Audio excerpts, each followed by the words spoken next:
Okay, so I'm here today to talk about some of the challenges when one is grieving at the holidays.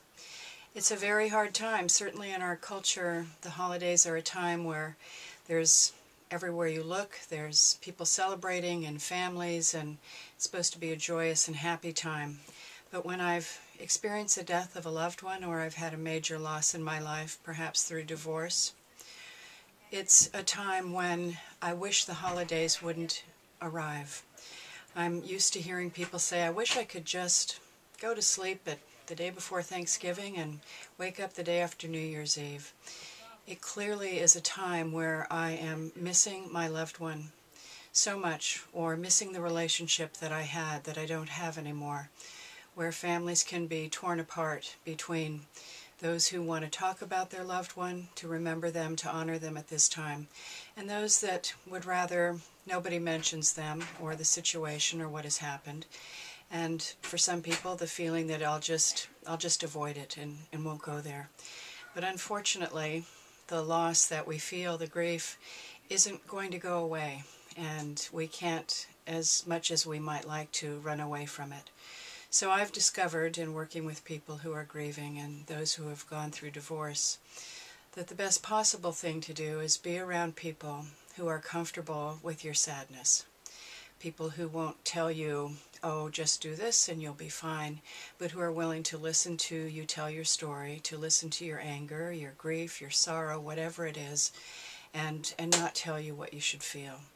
A lot of people find that it's most helpful if they plan for the day in advance, to think about what is it that you want to do to honor yourself, to honor your loved one who has died, or the relationship that you've lost. If you can have some simple ritual that you put in place, it might be that at the dinner table you make a toast to your loved one who has died, or you put a message in Grandma's stocking that you still hang up because you are remembering her in this way. It's important when you make those plans to remember that you might have a new tradition that takes place.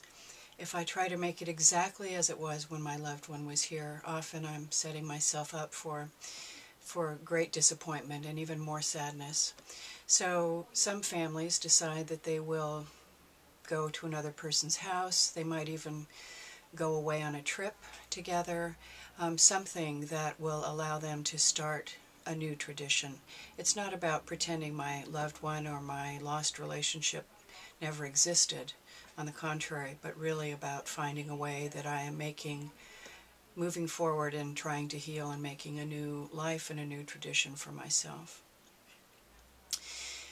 Lots of times people find that what they really want most is somebody who's willing to listen to them.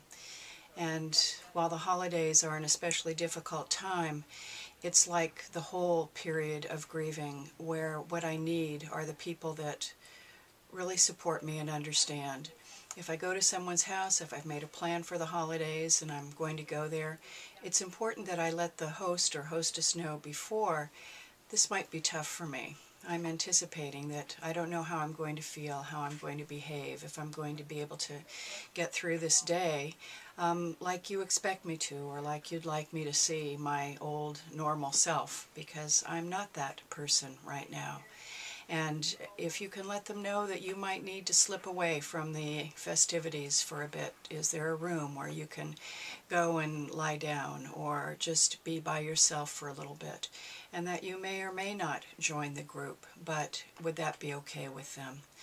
The most important thing you can do for yourself is know how to take care of yourself, know what you need, and be able to express your needs to the people that care most about you.